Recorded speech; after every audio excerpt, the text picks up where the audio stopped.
David today has brought in a whole entourage of guests. David? Well, I wouldn't say that, but I have two distinguished guests. Stan Waldoff is back. For the fourth time. And we're on Hofmann again, and I'm quite pleased to have Alfred Simon here, who for 25 years was a program executive at WQXR, a musician of distinction, a writer on music, and for our topic today, certainly of importance, someone who knew Josef Hofmann. Yes, a friend of Hoffmann's, which is really unique. Mr. Simon, how was it to know Josef Hofmann? It was quite a thrill. He was a shy man, you were saying before the program. He was very shy. As I told you before, I met him at a Camp Wigwam up in Harrison, Maine, and about 150 boys there. Mm-hmm. And he was there during the summers, correct? Yes. Hofmann, to rest, Between so the to speak. 30s and 40s, yes. Yes. And this camp, what did it have to do with you, that you met him? Well, I was originally a camper and a music counselor, and then in later years, I used to go up occasionally on vacation as a visitor, and I didn't have too much to do, and neither did Joseph, as I was privileged to call him. Mm-hmm. And so we used to sit in the porch or talk, or even went swimming together in the lake in front of his cabin. And I was just floored. I just didn't believe it somehow. That the great Hofmann was there, yes, and you were swimming with him, swimming away. Yes. Well, now, did he play there? Yes, he played, and he gave a marvelous concert. And the children, did they understand that in their midst, in this fine surroundings in Maine, that one of the great artists of the 20th century? They had a pretty good hunch, because he was there for quite a while, several summers. Mm-hmm. Did he play every summer, or? No. He lived in a little cabin, which was really the isolation ward of the of the camp. The kids who had measles or mumps. Mm-hmm. Went in there. Was he during that time experimenting with his inventions and so forth? No, he did have a practice piano in his cabin. Oh, really? What do you mean by that? A silent instrument? Yes, or, a silent instrument, no strings, just it's a keyboard. Yeah, it's interesting that so many of the turn of the century virtuosi had these Virgil claviers and other instruments that had no sound. Stan? Yeah, of course, for a man who put cotton in his ear during a performance of Chopin, a silent piano certainly would not be a hindrance. Right, of course, he probably heard every note perfectly. Absolutely.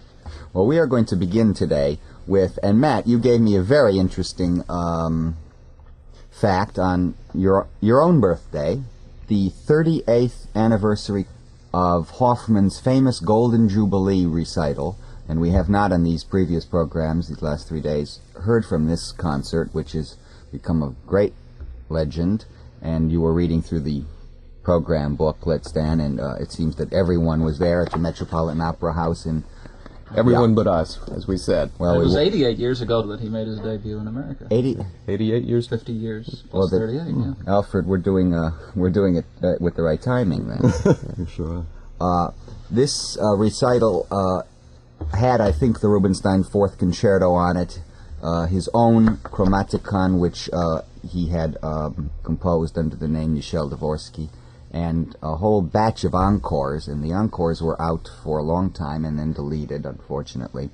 But let's begin the program with something so sensational, and it's a piece called Caprice Espagnole, and it's by Moritz Moszkowski, who was a salon composer at the turn of the century and very famous, and Hofmann loved him, Horowitz loved him, and of course he's such a pianistic composer, and this is a wondrous performance of it.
Well, Mr. Simon, he played the Caprice Espagnole of Miskovsky, which we just heard, for the children at Camp Wigwam. I see this program you have. It was the first encore of several encores.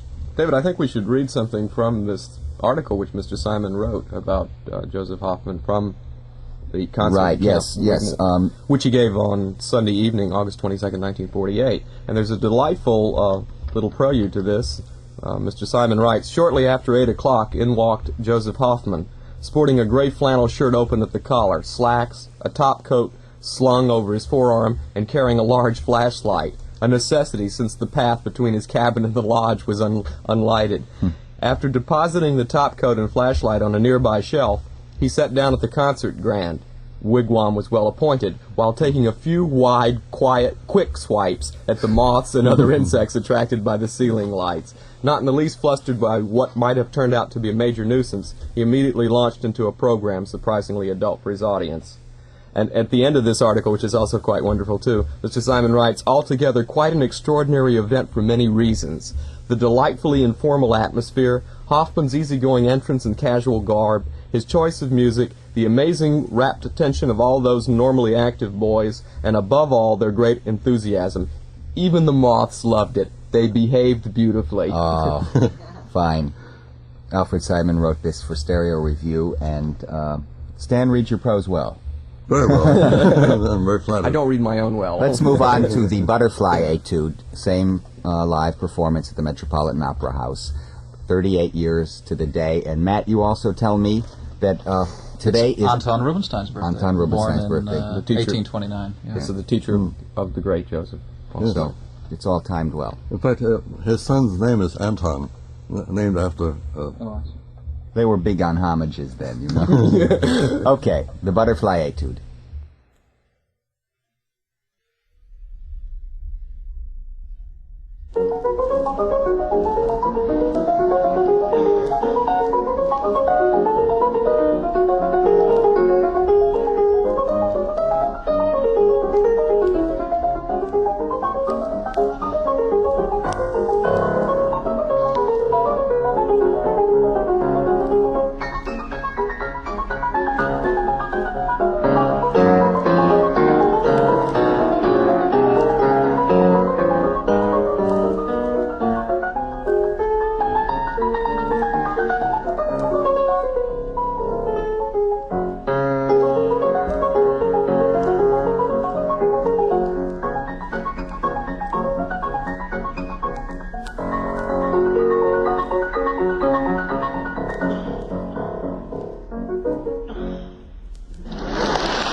Wonderful performance, David. Al. Marvelous. Just light and airy and full of the Hofmann perversities. Al, was he a good swimmer? At 72, he was reasonably good, yes. Certainly looked like he had an eye for the ladies. You know, it was very interesting. You were being, of course, part of the QXR staff. And just as any listener, and we certainly know this well, Matt, he was criticizing the programming, how come not enough Beethoven, or how come enough so-and-so, why too many commercials. And I've often been asked that. Yeah. Let's hear now the G minor prelude, the second most famous of Rachmaninoff's 24 preludes.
Well, introduce that, Stan. That's world famous. Who can say anything about that? As we were talking before, it is that what you term pride, that reserve, that coolness, and yet that fervent, passionate playing, in a much different way than we think of a pianist of that era. Absolutely. Anton Rubinstein's birthday, well, Hofmann, as we even see from the program that you have, Al, Melody in F of all things. I mean, you know, today it's high camp, but Hofmann put it on the program. Hofmann was very good to the memory of his teacher, and he was the last to play Rubinstein's Fourth Concerto and solo pieces as encores. And as Al mentioned, his son was named after Rubinstein. After Anton. Anton, yes. And of course, Anton is very important to the history of America, as he was the first celebrated pianist to come to America and give a large-scale tour, starting from the east, going all the way to Central City, Colorado in 1872. 215 concerts Anton Rubinstein gave. He was a lion. In 239 days. He got enough money from Steinway to go back to Russia, buy land, and live happily ever after. And did you say he traveled by stagecoach? Stagecoach and train. And during that period, Anton Rubinstein wrote his now infamous Yankee Doodle Variations, his only concession to popular taste during these programs. And as you know, when we were researching a certain program, they are 30 minutes in length with fugues and everything, and they're impossible. And he just composed this and played this half-hour Yankee Doodle Variations as encores, just no problem. And he must have been a man of iron constitution, and Hofmann was too, in his way. Al, wouldn't you say so? I think so, yes. Yeah. Well, I knew him strictly on a vacation basis and not as in a professional way. Mm-hmm. One wonders if these people are ever on vacation. Mm-hmm, I understand that. Anyway, now to the homage for Rubinstein on this concert in 1938, we will hear the Ruins of Athens, the Turkish March, in Rubinstein's transcription of Beethoven's famous melody.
They loved it and we loved it. Yes, if indeed the great Vladimir Horowitz is right, whom Hofmann called his spiritual heir, that contrast is what piano playing is about, then Hofmann is indeed a god.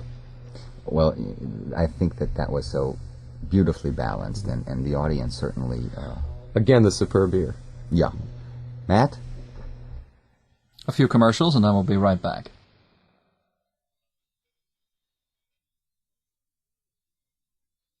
My guests, Alfred Simon and Stan Waldoff. David, I think a story about Hofmann, just a brief story, might be very interesting to those who don't know it. In Hofmann's last Carnegie Hall appearance, he was playing the Chopin B minor at the end of a rather illustrious career, no longer capable of the great things that he had done technically in the 1925-1935 era. And during the last movement, when things were not going well, all of a sudden the great man on a low octave or chord brought down his whole fist on the piano, and as Harold Schoenberg says, like a wounded lion crying out. Yeah. It's interesting because it's the same kind of story attributed to Anton Rubinstein during his last years, but with the Appassionata. Yes. Maybe this happens in the great Russian tradition. Al, what about hearing the G minor ballade? I think we should do that. Okay. Well, you better talk about it first, because I've got to find it. Well, I've played the piece for years, and the coda is very difficult. And I think every David, don't be pedestrian. It's not you. It's a great performance. Once in playing this work for Arthur Lesser, I said, I can't believe the difficulty of this coda. I can't do it. He said, oh, stop whining. People have had that problem for 150 years. The G minor ballade.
the G minor ballade, of course, Chopin's first ballade of the great group of four. Stan? Yes, some people might not concur with the interpretation, but And I well understand. so do I. But certainly interesting, again, showing some of the uniqueness of Hofmann's artistry, I think. Yes. In your stereo review article, Al, there's a picture of the Buddha of the piano next to Hofmann, and they were such great friends, Leopold Godowsky. Yes. He came up quite often also, not as often as Hofmann did. But he was very much revered, and at that time he had a slight stroke. And I was tremendously moved by the fact that we went for a walk one day, and he leaned on me, physically, but this great giant. Extraordinary. I understand that. His son, by the way, is also a fine violinist, and he's also a co-inventor with Leopold Mannes Yes, yeah. of the Kodachrome Process of color photography. And of course, Godowsky's daughter, Dagmar, was a Yes. silent film vamp. Yes. Yeah. And Leo's wife is Frances Gershwin, was Frances Gershwin. Wow. Good note. David, why don't you introduce the next record? David has been practicing the pronunciation during the G minor ballade, so we're going to give him this opportunity. Well, I got criticism on on my pronunciation of it. Well, and I don't blame the person, and I've been terrified ever since. Give me a hint. Verses. The verses, which I will call Cradle Song. And let's hear two performances to give you an idea that of what we've been so consistently saying. Hofmann never played a piece twice. The first one from a Philadelphia performance, and then we'll follow it instantly with the Metropolitan Opera Golden Jubilee concert.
You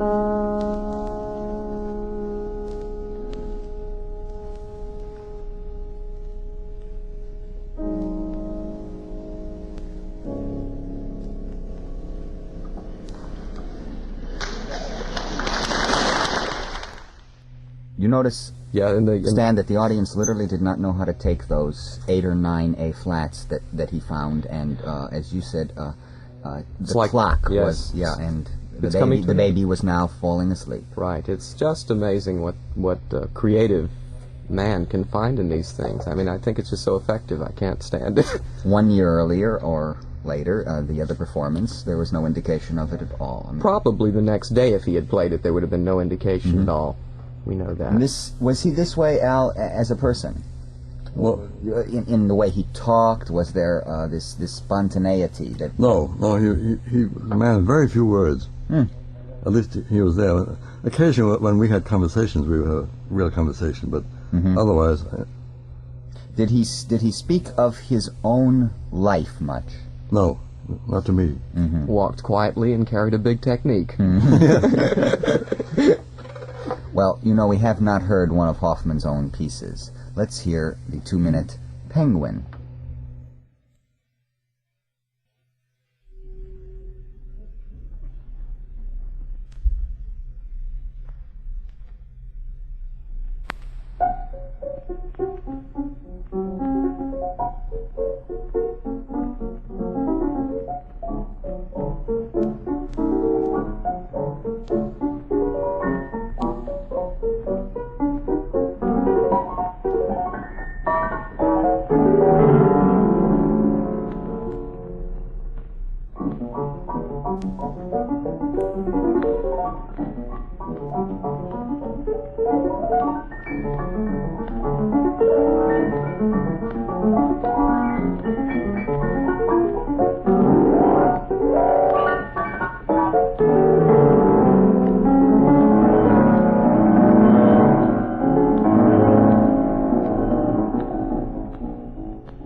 The Little Penguin. Very little. Josef Hofmann's own composition. Yes, it's a nice homage to the man, indeed, to play one of his own compositions, because he was a composer. And took it seriously. Very seriously. Matt? We'll be right back with David Dubal and his guests.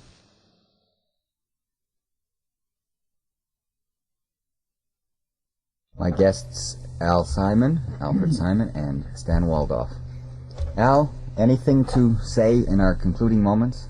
I think it might be of interest to know that the audience to know that Hofmann's son, Anton, who was named after Rubinstein, is now a brilliant scientist. He was at Los Alamos at the time of the So the inventive genius was certainly in the genes. Yes, Hofmann was very interested in mechanics anyhow. Right. And anything scientific. Absolutely, and as we said, he had many patents and still has some in his name. Stan? I really have nothing to add. It's been a most delightful 4 days. That's all I can tell you. And if for just a moment, David, if you'll excuse me, if I may be personal on the public airways, I would, of course, like to thank Matt very much, who is obviously a great man. Yeah, well, a great man. There's no question about that, and really keeps the whole thing moving. And also, I would just like to say that David Dubal has been a friend of mine for 16 years, and I must say that he has never failed to interest or excite me about music in general. He's a man who has a vast knowledge of the musical literature, as the audience must know by now. But this is also combined with what I think is exquisite sensibilities and impeccable taste. And I think that the listening audience will agree with me that indeed the New York area and WNCN is very fortunate to have a man of his qualifications and caliber in such a unique position. And I'm very proud to call him my friend. Amen. And I've known you 16 years too. I would hope so. Sounds like we are ancient. Matt, can we hear something as celebrated as Hofmann's performance of the E-flat Nocturne from the Metropolitan? From the Metropolitan? Yes. Hold on. Keep talking. All right. We gotta find that. I think it's such an extraordinary performance, this most famous of all the Chopin nocturnes. It's quite wondrous piece. It's actually one of my 2 favorite nocturnes, which may not be the thing to say these days. Well, if it's the most hackneyed work in the literature. Yeah, but You're going to have to give me an opus number or something. Opus 9. Number 2? Number 2. Okay, hold on. Keep talking. Okay. Al, do you like the Chopin E-flat nocturne? Yes, I was like that. Or No as- matter how often I've heard it. Anton Rubinstein himself said, the most field-like of the Chopin nocturnes. Eddie Duchin liked it too. Yes, he did. Absolutely. But notice the Lisztian, tiny Lisztian cadenza at the end, where Liszt would and certain harmonic sequences which Liszt would take up in the next decade after he had heard works like this from the pen of Chopin. Are we ready?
Stan hasn't heard this recently, and during the final measures, he was worried that Hofmann wouldn't bring the thumbs out, and he did, of course, and he said, "Good boy, Jeff." My guest, Stanley Waldoff, professor of pianoforte at the University of Southern Mississippi at Hattiesburg, and Alfred Simon, musician, and part of the QXR system, we would say, for the other network. 25 years. Just about. Right. Matt, thank you.